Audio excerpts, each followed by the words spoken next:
ಎಲ್ರಿಗೂ ನಮಸ್ಕಾರ. ನಾನು ನಿಮ್ಮ ಶಶಿ. ಇದೇ ಕೋಲಾರ ಜಿಲ್ಲೆಯಲ್ಲಿ ನಮ್ಮ ಪತ್ರಕರ್ತರ ಸಂಘದ ಭವನದಲ್ಲಿದ್ದೀನಿ. ಕಾರಣ ಇಷ್ಟೇ, ಮೆಹಬೂಬಾ ಮಾರ್ಚ್ 15ಕ್ಕೆ ರಾಜ್ಯಾದ್ಯಂತ ಪ್ರಪಂಚಾದ್ಯಂತ ಬಿಡುಗಡೆ ಆಗ್ತದೆ. ಇದಕ್ಕೆ ತಮ್ಮಗಳ ಸಪೋರ್ಟ್ ಆಶೀರ್ವಾದ ಬೇಕು ಅಂತ ಕೋಲಾರ್ಗೆ ಬಂದು ಕಳಕಳಿಯಿಂದ ಕೇಳ್ಕೊಂತೀನಿ. ಯಾಕೆ ಕೋಲಾರಕ್ಕೆ ಬಂದಿದ್ದೇನೆ? ನನ್ನೂರು, ನನ್ನ ಸ್ವಂತದ ಊರು. ನಾನು ಆಡಿ ಬೆಳೆದು ಹುಟ್ಟಿ ಬೆಳೆದಿರೋಂಥ ಊರು ಕೋಲಾರ. ಇಲ್ಲಿ ಭವಾನಿ ಟಾಕೀಸಲ್ಲಿ, ಭವಾನಿ ಥಿಯೇಟ್ರಲ್ಲಿ ನಮ್ಮ ಮೆಹಬೂಬಾ ಸಿನಿಮಾ ರಿಲೀಸ್ ಆಗ್ತದೆ. ಇದು ತಮ್ಮೆಲ್ಲರಿಗೂ ತಲುಪಬೇಕು. ನಾವೆಲ್ಲೆಲ್ಲೋ ಕೂತ್ಕೊಂಡು ಬೆಂಗಳೂರಲ್ಲಿ ಏನೋ ಪ್ರಮೋಷನ್ ಮಾಡ್ತಾ ಇರೋದು ಅಥವಾ ಬೇರೆ ಬೇರೆ ಜಾಗಗಳನ್ನ ಕಾನ್ಸಂಟ್ರೇಟ್ ಮಾಡ್ತಾ ಇರ್ತೀವಿ. ನಂಗೆ ಗೊತ್ತಿಲ್ಲ ಎಷ್ಟು ಜನ ಬಂದು ಕನ್ನಡ ಸಿನಿಮಾಗಳ ಬಗ್ಗೆ ಇಲ್ಲಿ ಪ್ರೆಸ್ ಮೀಟ್ಗಳು ಮಾಡಿದ್ದಾರೆ ಅಂತ. ನೀವುಗಳು ನನಗೆ ತುಂಬ ಇಂಪಾರ್ಟೆಂಟ್ ಆಗ್ತೀರಾ. ಯಾಕಂದರೆ ನಿಮ್ಮೂರಿನ ಹುಡುಗ ನಾನು. ಹಂಗಾಗಿ ನಾನು ಇಲ್ಲಿಗೆ ಬಂದು ಇಲ್ಲಿ ನಿಂತು ಈ ಒಂದು ಪ್ರೆಸ್ ಮೀಟ್ ಮಾಡಬೇಕು ಅಂತ ತಿಳ್ಕೊಂಡು ಇಲ್ಲಿಗೆ ಬಂದಿದ್ದೀನಿ. ಮೆಹಬೂಬಾ ಮಾರ್ಚ್ 15ಕ್ಕೆ ತುಂಬ ಕಷ್ಟಪಟ್ಟು ಇಷ್ಟಪಟ್ಟು ತುಂಬ ಪ್ರೀತಿಯಿಂದ ಮಾಡಿರುವಂಥ ಸಿನಿಮಾ. ಈ ಸಿನಿಮಾದ ಟ್ರೈಲರ್ ಆಲ್ರೆಡಿ ಯೂಟ್ಯೂಬ್ ಜನತಾರ್ ಆಡಿಯೋಲ್ಲಿ ರಿಲೀಸ್ ಆಗಿದೆ. ಸಾಂಗ್ ರಿಲೀಸ್ ಆಗಿದೆ, ಮೆಹಬೂಬಾ ಸಾಂಗ್ ಅನ್ನೋದನ್ನೆಲ್ಲವನ್ನು ನೋಡಿ ಹರಿಸಿ ಆಶೀರ್ವಾದಿಸಿ ಬೆಳೆಸಬೇಕು.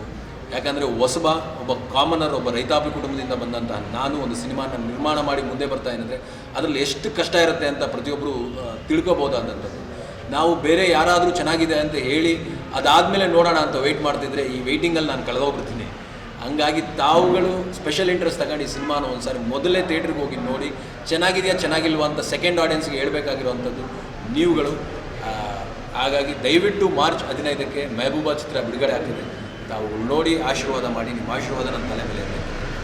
ಸಿನಿಮಾದಲ್ಲಿನ ಕತೆ ಯಾವ ಸಮುದಾಯದಕ್ಕೂ ಸೇರಿರೋದಲ್ಲ. ಈ ಸಿನಿಮಾದಲ್ಲಿರುವ ಕತೆ ಪ್ರೀತಿಗೆ ಸೇರಿರೋದು.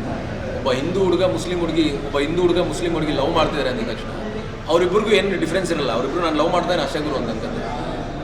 ಅದೇ ಸೊಸೈಟಿ ಅಂತ ತಗೊಂಡಾಗ ಒಂದಷ್ಟು ಇವಾಗ ನೀವು ಕೇಳಿದ ಪ್ರಶ್ನೆ ಅಷ್ಟು ಡೌಟುಗಳು, ಕ್ಯೂರಿಯಾಸಿಟಿ ಹುಟ್ಕೊಳ್ಳುತ್ತೆ. ಆ curiosity is the base for the cinema. ಈ ಕ್ಯೂರಿಯಾಸಿಟಿ ಸಿನಿಮಾದ ಮೇಲೆ ಬಿಲ್ಡ್ ಆಗಬೇಕು ಅನ್ನೋ ಕಾರಣಕ್ಕೆ ಮಾಡಿರೋವಂಥ ಕತೆ ಇದು. ಆ್ಯಂಡ್ ಇದು ಯಾವ ಸಮುದಾಯದ ಬಗ್ಗೆ ಮಾತಾಡಲ್ಲ, ಯಾವ ಧರ್ಮನ ಪರ ವಿರೋಧ ಅನ್ನೋ ವಹಿಸ್ಕೊಳ್ಳೋ ಅಂಥದ್ದಿಲ್ಲ. ಪ್ರೀತಿ ಅನ್ನೋ ಒಂದು ಬೇಸ್ ಮೇಲೆ, ಕಂಟೆಂಟ್ ಮೇಲೆ ಮಾಡಿರುವಂಥ ಸಿನಿಮಾ ಮೆಹಬೂಬಾ.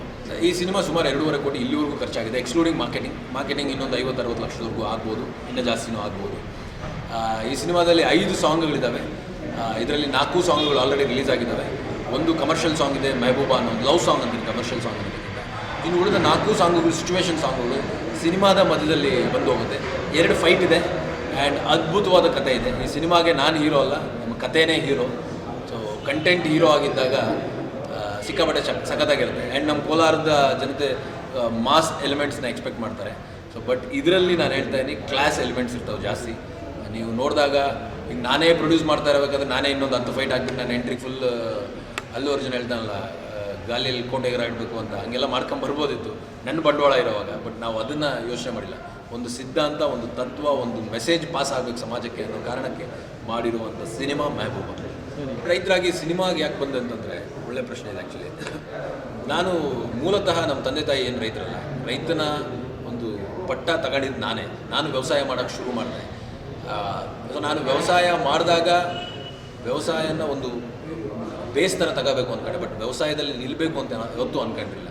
ನಾವು ಯಾವತ್ತು ನಮಗೆ ನಾವು ನಿರ್ಬಂಧ ಆಗ್ತೀವಿ, ಯಾವತ್ತು ಬೆಳೆಯೋಕ್ಕೆ ಸಾಧ್ಯ ಆಗೋದಿಲ್ಲ. ನಾನು ವ್ಯವಸಾಯ ಮಾಡ್ತಾ ವ್ಯವಸಾಯದವರು ಚಿತ್ರರಂಗದಲ್ಲೂ ಬರ್ಬೋದು, ಬೇರೆ ಬೇರೆ ಜಾಗಗಳಲ್ಲೂ ಇರ್ಬೋದು, ಕಾಣಿಸ್ಕೋಬೋದು ಅನ್ನೋಂಥದ್ದು.